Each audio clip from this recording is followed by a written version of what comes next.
Welcome to Earth2 Comic Cast, where superheroes exist and comic book talk is the norm. It's your boy Mo Crosby. I am joined today by none other than the Trap KB. God That's with the right. dad bod. That's right. KB, what's good? It's been a minute, man. We haven't done one of these in a minute. It's been a while. What's going on? Yo, what's good, yo? I'm glad to be back. I missed you guys. Well, I missed you too, Love you man. guys. For real, missed you. Yeah. So, what are we talking about today, KB?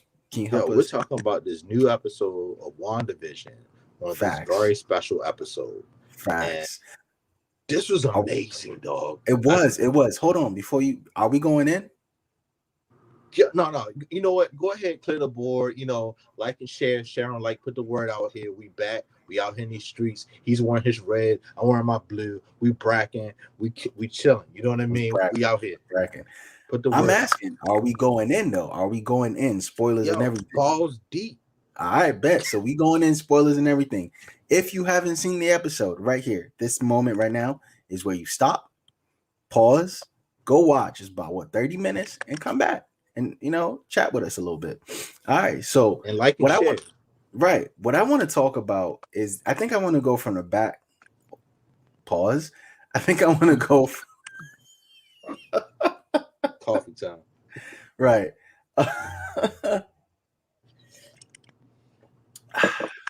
Yeah, I think I want to go from the end of the episode to the beginning, all the way from the back to front.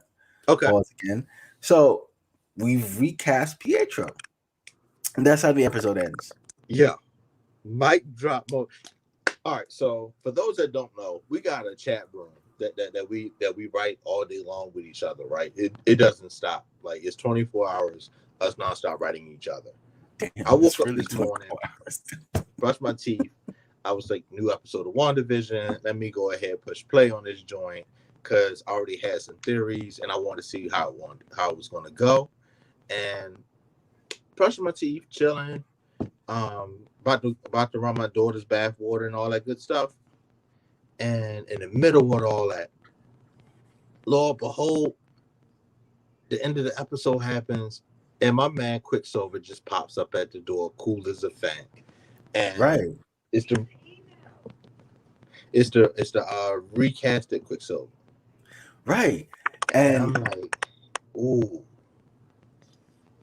so the best part is, if you're watching during the week, if you're looking at everything that's happening during the week, you're saying, damn, there's a lot of stuff that's going to be going on, right? And you're watching all the promo stuff, and there's rumors of a casting, right? Of a surprise at the end. And I went back to episode, was it 3 or 3, when shorty Monica was still in Westfield, and she had mentioned the name, and I went back then. I was like, that's probably the surprise casting. That's who's gonna be. What was your, like, is that where you were?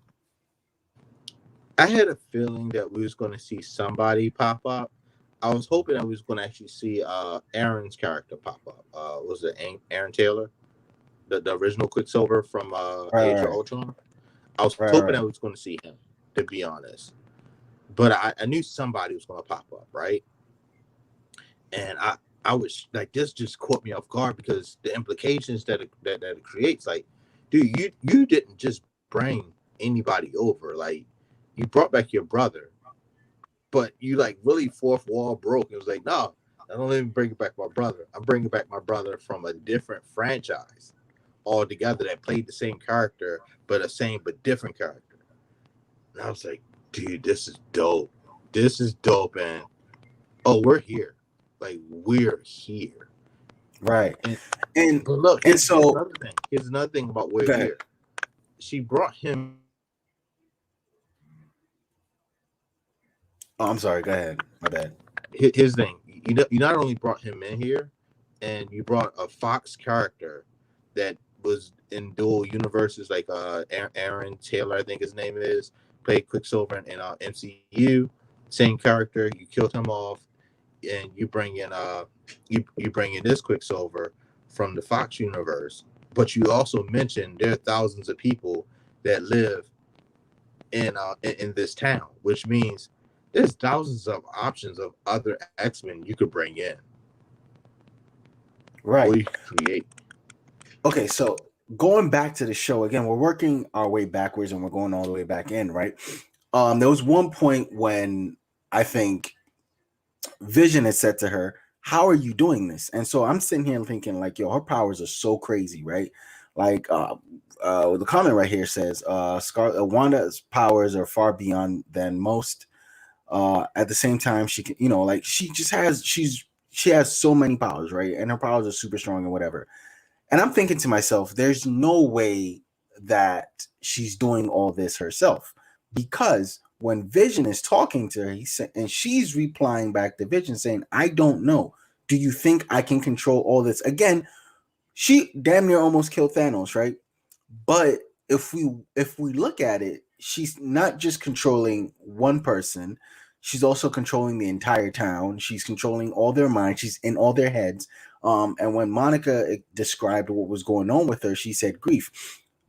Who else? So the other theory that I had at the top of this, right? The theory that I had at the top of this is all Wanda. It's all her doing.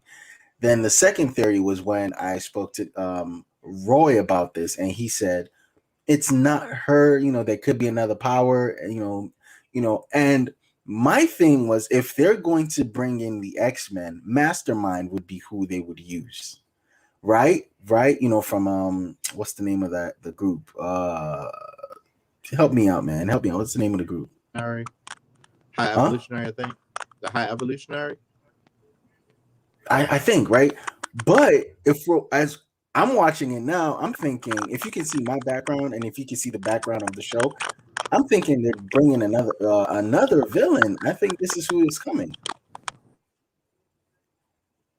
What do you think?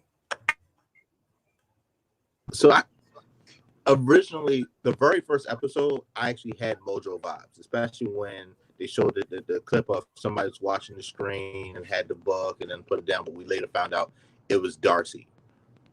For some weird reason, I kind of wrote that theory off. Especially, I heard some people scream Mephisto a lot, right? And I was like, Mephisto could be, because Mephisto was a great way to bring in the Fantastic Four also. And we know that they're coming, right? So I was like, I can see Mephisto. I really want Mojo. And I heard rumors that Mojo might actually be in the next Spider-Man movie. So I'm like, I can see this. You know what I mean? And it's just like I heard rumors that the next Spider-Man movie is going to be not One More Day. Is it One More Day?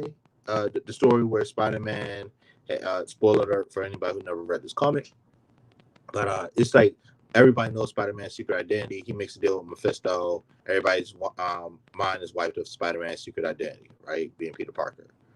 So there's a rumor that's going to be a storyline of the next Spider-Man movie, which, if you haven't read it, that's a very dope book. So I'm hoping that it's Mephisto. I wouldn't be mad if it's Mojo. I really wouldn't be mad if it's Mojo. Right. So the reason I was thinking Mastermind, because it's one person who has the power to control someone's grief and use it, to do stuff like this, to make them go full power. And that's why I was thinking Mastermind. But then Mojo makes the most sense. So I'm sitting here watching the entire episode. Honestly, so let me confess something to you. I don't care about what's going on outside, for real, for real. Like with Sword, with Monica, with Dark. I don't really care about that. I mean, it's a good foil, for the show. It's a good way to, like push the show a little bit, to have more content happen. Because if they don't show what's going on outside, I feel like it's 10 minutes per episode, honestly. But I don't really care about what's going on outside in the real world. I mean, today they kind of made the real world happen. They kind of made us care about it a little bit, with the Sword agent just flipping. So a question to you: the Sword agent flipping the way he did that make sense to you? The guy who's now in charge, the acting director. I I think they're trying to show that he's like going to be an antagonist, or he can be an antagonist. Like he has a different point of view than everybody else. Like him shooting a missile at her, like that was completely uncalled for, right? Like There was no reason to shoot a missile at her. There was something that happened that kind of gave that lens as well last week. The way how they was like when they introduced him with Monica Rambeau last week, it seemed like they were trying to set up like maybe he wasn't the best choice, but he was the only choice, and like they're trying to build him like he might be a little shaky, or he might act more in the gray area instead of the white area. He might not be black and white bad, but he's definitely gray area, like and tends to lean more on the dark shade. They definitely painted him that way, and even this week it seemed like that. Kind of like a General Ross, if you read the comic book Hulk, like the early Hulk comics before Ross became Red Hulk, like kind of like that. Like not really bad because Ross was never a bad guy per se, but Ross definitely leaned in the dark gray area. Okay, I can agree with that. I can see that. I can definitely see that. So, um, now that we've kind of discussed a little bit about the intricate parts of the episode, let's just kind of like talk about the regular stuff, like what we liked, what we didn't like. Let's start first with what we didn't like. I'll let you go, and then I'll go after you. So, what didn't you like? What didn't I like?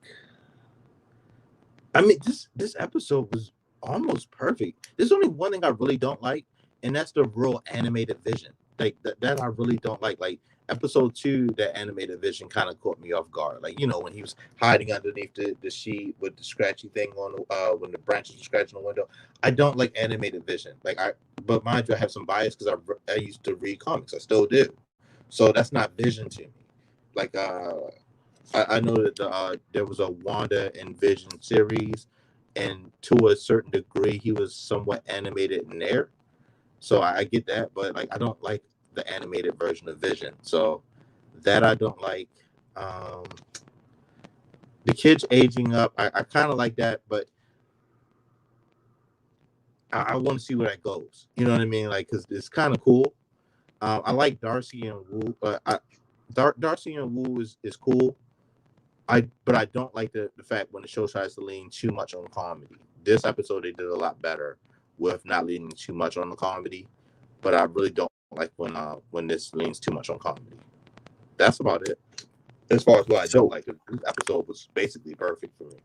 So you like this episode then? Because if I said pick out something that you really really liked, what would you be able to pick out?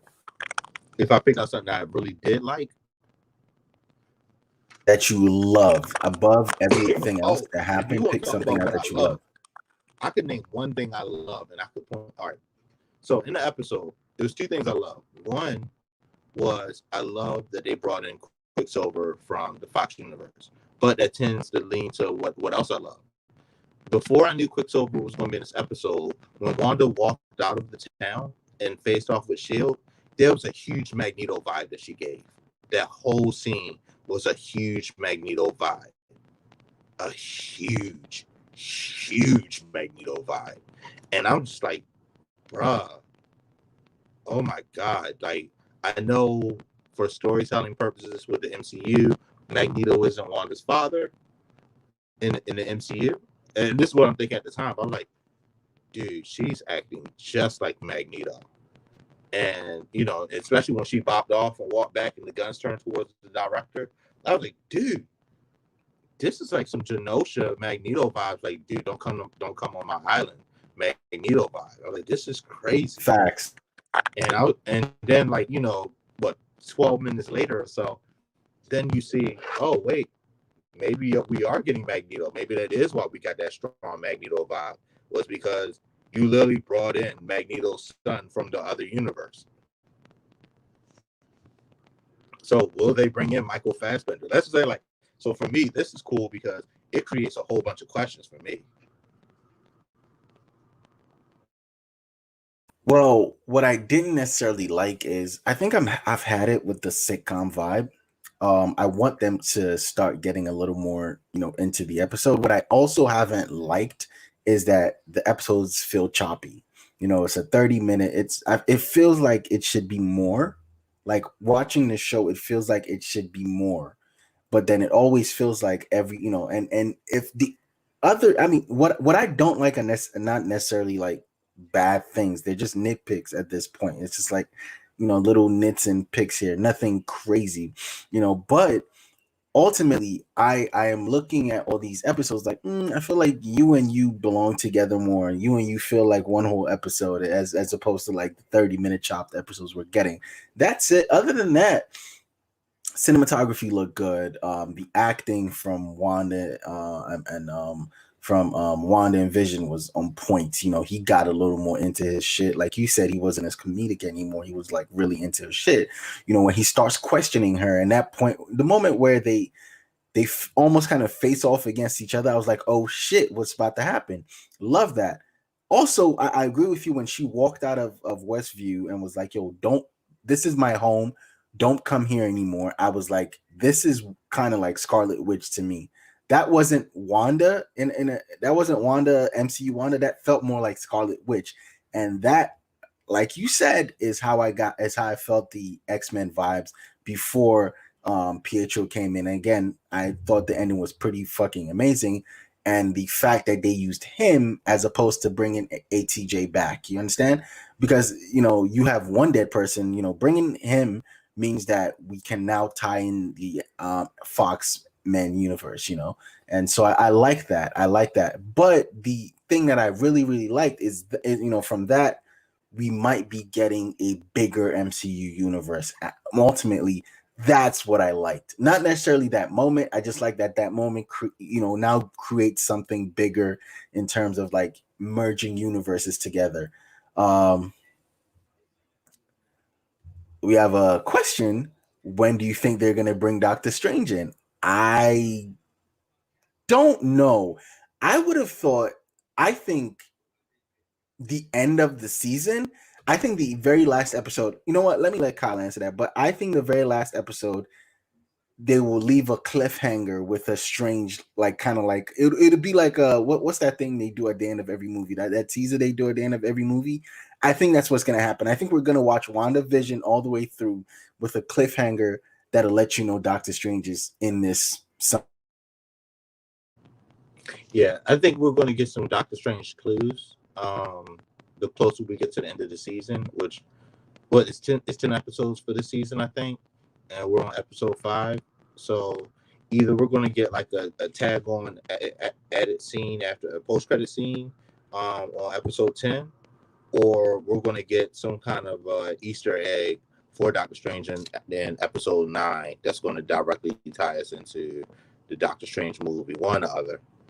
But I don't think it's going to lean too hard because Multiverse of Madness is supposed to have Wanda in it as well. So, I think that movie's done being filmed at this point, right? So, I think that they're just going to sit back and hold off. Like, so I don't think they're going to give us a lot of Doctor Strange. It's just going to be enough to whet our palate and want to see that movie.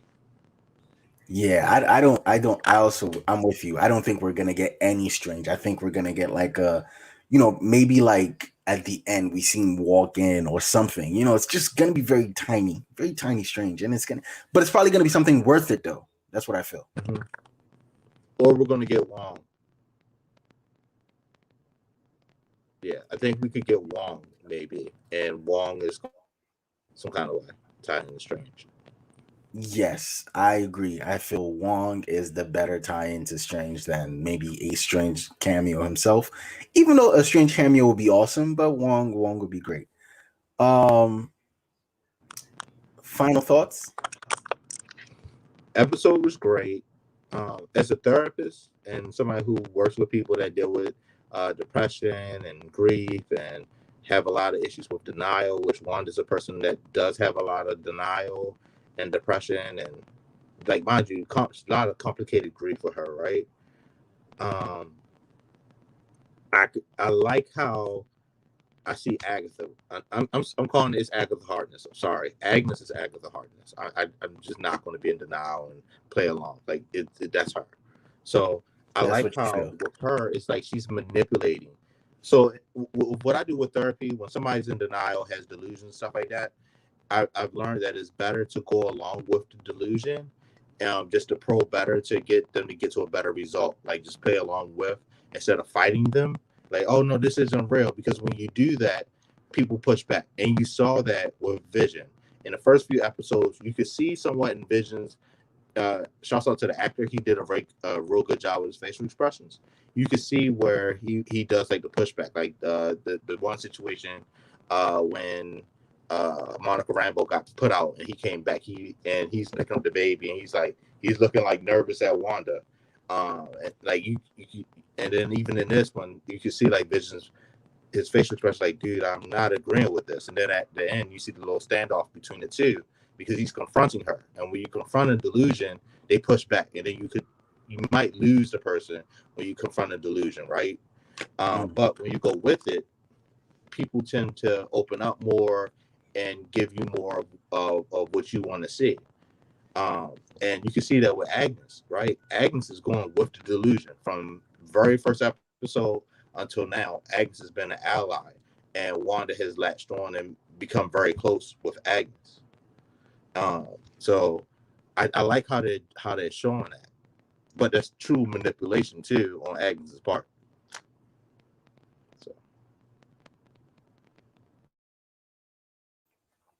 Before I go, so the comment says, as an aside, I prefer Quicksilver to Bro Silver by a wide margin.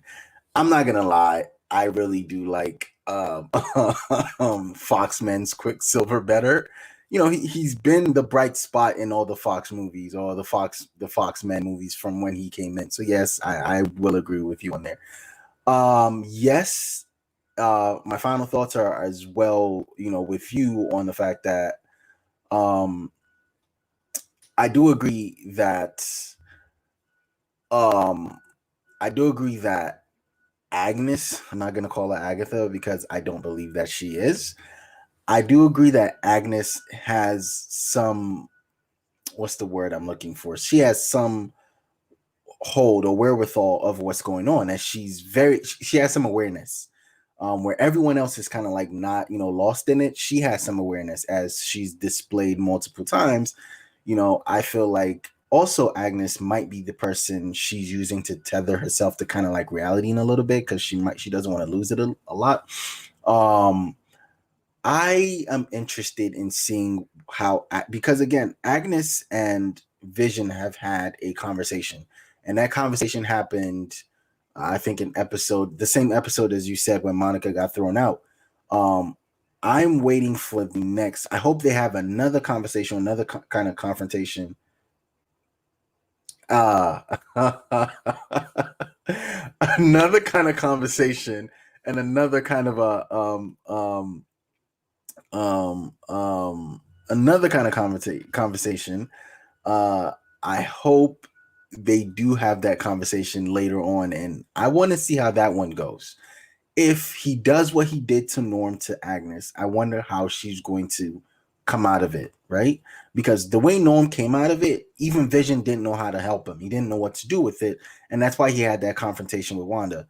I want to see Agnes's, you know, kind of like come to it moment. I want to see that when they come together, and I want to see what happens then. That is all I got for you today. Do you have anything else you want to say, Kyle? That's it. This is a great episode. I'm actually rewatching it as soon as we hop off of here. I got some downtime between me and my clients, so I'm watching it again. And this is a dope episode. Like, it's a lot to really unpack.